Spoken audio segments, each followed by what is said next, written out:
Hey there, Megan Jansen here with Employee Wellness Solutions Network. I'm still on a year-long mission talking to so many influencers and motivators pertaining to employee and corporate health. We're elevating the profile and we're continuing the conversation to keep wellness at work, a topic that we're all talking about. I am so excited about today's interview. Today I have tracked down two very busy men. Sweeney, you're calling in from Ottawa. You're co-founder of Axon Sport Performance. And Sherwin Ganpatt, you're calling in from Calgary, co-founder of CapCorp. And we are talking about brain health today. Thank you so much for taking a few minutes of your busy days for me. Well, thank you for having me. Yep. Hey, Megan, thank you very much for having me as well. We really appreciate it. Awesome. Brain health is a big, massive topic. We are seeing so many different ailments, diagnoses pertaining to, decreased brain function as we age. It's such a huge topic, and I'd love to shed some light on it today and also share a little bit about how it really affects us in the workplace. So I'll throw this question out. Sherwin or Sean, you can take it. How do you improve employee productivity when it comes to brain health and brain health function? Perfect. Well, I'll take that one, I guess. When it comes to brain health and how it would impact and improve the actual performance of the employees, the first step would be to have an accurate diagnostic measurement of what's limiting their potential and their ability at work. So it's without understanding where is limiting the ability for their thought process to occur, or those interpersonal communications with other employees, that those dysfunctional relationships. Well, perhaps there is certain limitations within their cognitive function that is actually impacted by their actual brain health. So we have to differentiate between what's the mind and what's the brain. Like a brain with low energy is much more prone to perceiving things from a depressed state of mind. They're not going to be as creative, and really the summation of how they're interpreting the sensory information, which becomes their thoughts, it's operating off of a very poor platform. If their actual brain is dysfunctional, then their mind can't interpret the events in a way that would be productive for their work related tasks and all the other tasks that go along with their work, like the communication with other workers, and knowing when to throw that ball to somebody else, and the trust and the ability to feel satisfaction and happiness would still hinge on their brain health and thus their mind's ability to interpret those events. So the first step is having an accurate diagnostic measure. Just to jump in here, Sherwin and Sean, before you jump in too. So the brain health, that's a thing. We have to maybe also discuss the stresses at work, how people choose to consume their food, how much activity they get, how much sleep they get, is all really interesting when it comes to the energy of the brain. And Sherwin, you were saying when the energy of the brain is a certain level, it functions differently. Yes, but the energy of the brain is actually dictated by a very individualized list of criteria. So, for example, eating the same diet under the wrong types of light can actually stimulate fat storage. And that's actually a study that came out of the University of Alberta about a year ago, but it's basically blue light and the oxidative effects on the skin.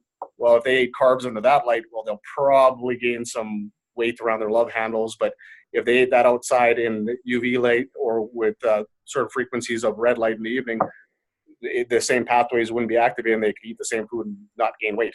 So everybody's going to have to eat outside. Yeah, and those are the same factors that are affecting their brain health. So it has to be very individualized what people do, and knowing a little bit about what's actually going on inside their brain, and then knowing a little bit about, or a lot about, that person's unique physiology and their unique traits that come from where their background evolved in the world. The research on mitochondrial haplotypes is really important to know, to be able to structure a plan that actually works for people. It's otherwise it's just guesswork, or we could say, are you satisfied at work? And people could answer, but they're answering from a platform that we don't know if their brain energy is optimized, because we have to identify the factors that will be derailing their mitochondria and their brain's ability to produce that ATP, that energy. And that's why I'd like to quantify what energy is, and that's the ability for the brain, the mitochondria, the batteries inside the cells and in your brain. There's more of those tiny little batteries than almost any other place in your body aside from the heart. So the brain and the heart use a lot of energy. And if those mitochondria aren't optimized to their function to produce enough energy, well, that's going to affect a lot of processes. That's just one factor. There could also be miscommunication between different lobes of the brain and different parts because of their activity. Were they sedentary most of their life? Do they have poor cerebral blood flow? Do they have neck tightness, which would affect blood flow through their cervical arteries that could be malnourishing certain centers of their brain and causing issues over time? Wow. Staring at a computer screen creates a lot of oxidative stress in the brain that actually could be causing neurodegeneration over time. And if certain individuals were born in certain areas and have certain genes, well, that will predispose that person to developing dementia and Alzheimer's, whereas somebody that had, say, dark eyes and was born on the equator or a sub-Saharan African, they probably wouldn't have those same risk factors. So we have to identify the risks that are unique to each person and then also see what's actually presenting inside the person's brain itself. Interesting.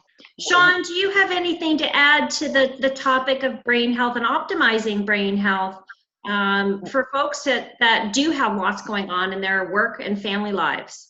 So I think, Megan, it's a great question. One of the things that I like talking about all the time is understanding, and I think Sherwin talked about it very briefly, but understanding how can we as a society, especially when we're at work and we're stressed and there's all these complex things going around us, how can we make sure that we're maintaining, at least at work, a healthy diet? Mm-hmm. I don't know about you, Megan, but I track my sleep because I also find that, and I'm talking about personally here, but I track my sleep to understand, okay, how can I relate my diet, my sleep, and all this stuff, because we're all stressed. And we go to work, we're a society of stressed people. So how can I make sure that I'm maximizing my brain efforts without having maybe everything that Sherwin's talking about, right? I mean, if I don't have the test or I don't have a baseline, what can I do? So I know I can sleep better, and I track that via an app, right? And I know I can eat better, and I can eat the proper fats. Now I just learned that I probably have to eat outside. So I'm going to make sure clarify something with that, Sean, because it's oftentimes people, they want to do these activities that they know will benefit their brain, but they can't. They want to sleep better, but the reason why they can't sleep is because of something affecting them. They're under that has depleted the GABA levels in their brain, which are the off switch for nervous tension. So they're tired and exhausted, but they're still wired and frazzled and still can't fall asleep. They can try all they want to sleep to improve their brain health, but they can't. So it's so that's where it's it gets challenging. Good, but they come in after the fact of when you can actually evaluate somebody properly. Yeah. And Megan, that's why I know, again, I can only speak personally, right? That's why I use these little apps and these little tools just to see, okay, and Sherwin and I have talked about this personally, right? Hey, I didn't sleep well for the last few nights. What's going on? And then, he's great. He comes back with, oh, try all this and do this and do this and, help your brain to do this. And it's fantastic. So I get my own personal, help with Sherwin. But yeah, it's so important to me. Okay, let's look at my sleep pattern. Let's look at my nutrition. Let's look at my exercise level, my activity levels. What are we doing at work? Is there something I can make sure, do I go for a walk? Do I get up instead of get out of my chair and walk around at work? Will that benefit me?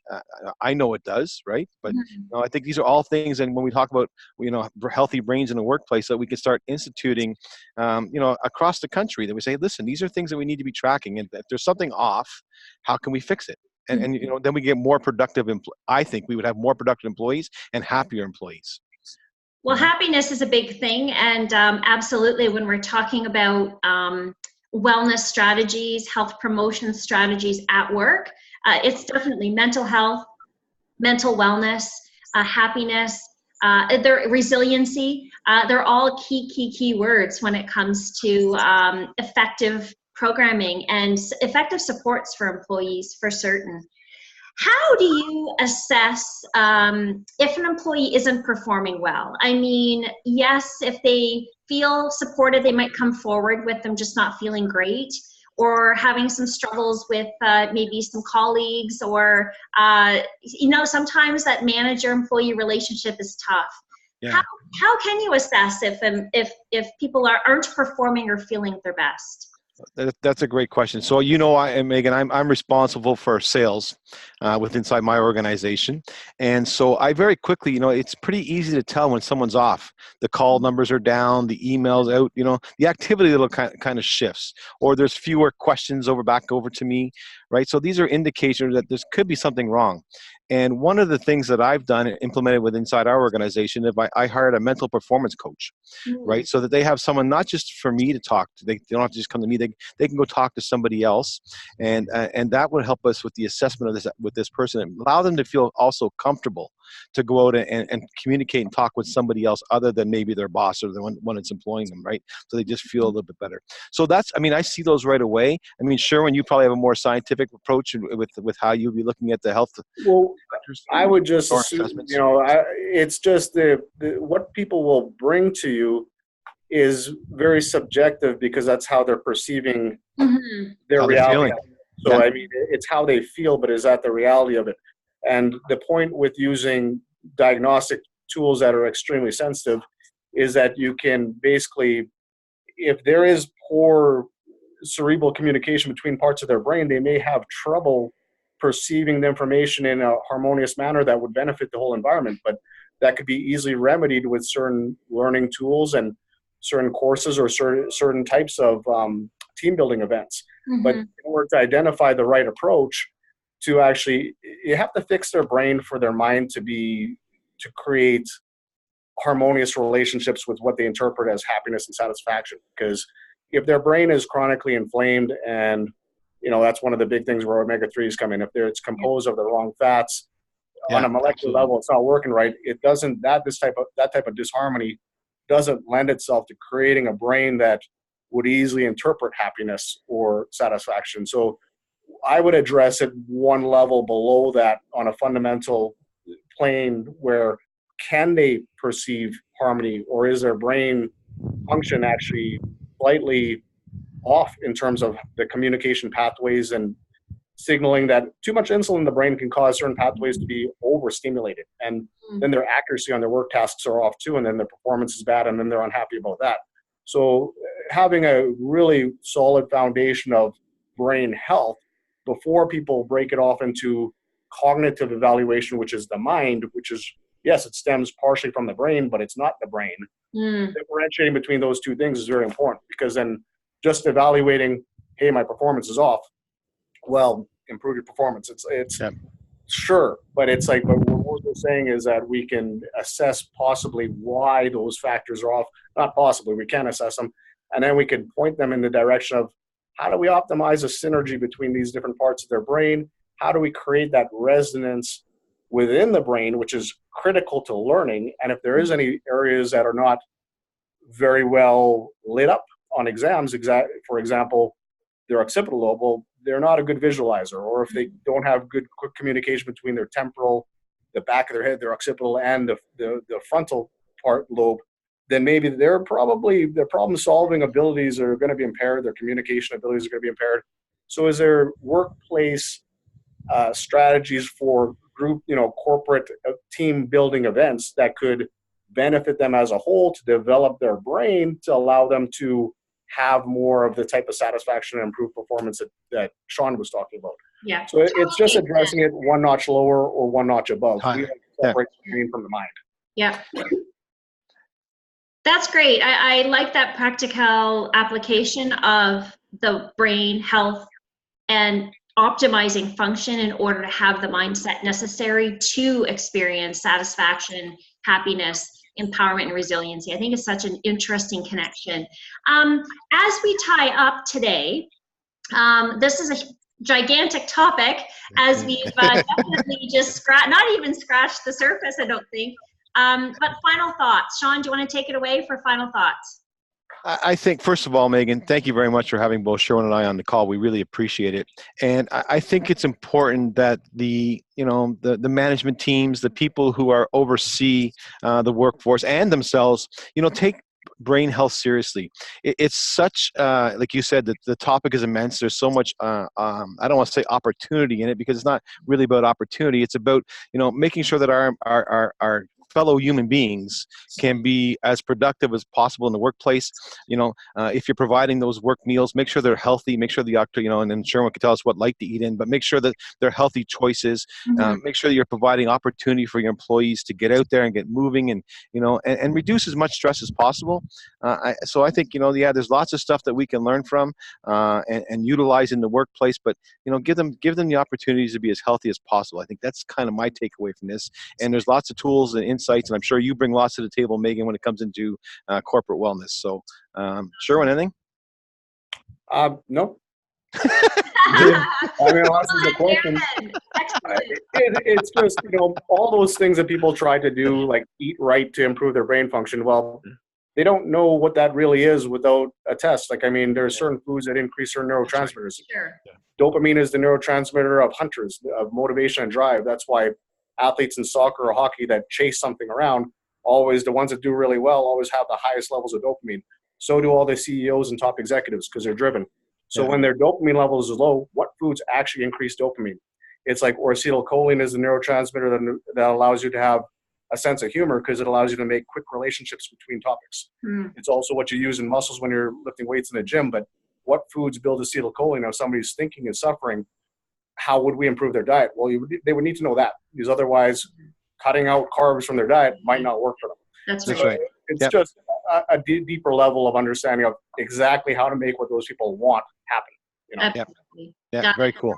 Awesome. That's a good wrap up. Yeah, it's a great wrap up. Thank you, Sean. Thank you, Sherwin. It's been a pleasure. Thanks so much. Megan, thank you so much. We really appreciate the opportunity. Awesome. Bye now.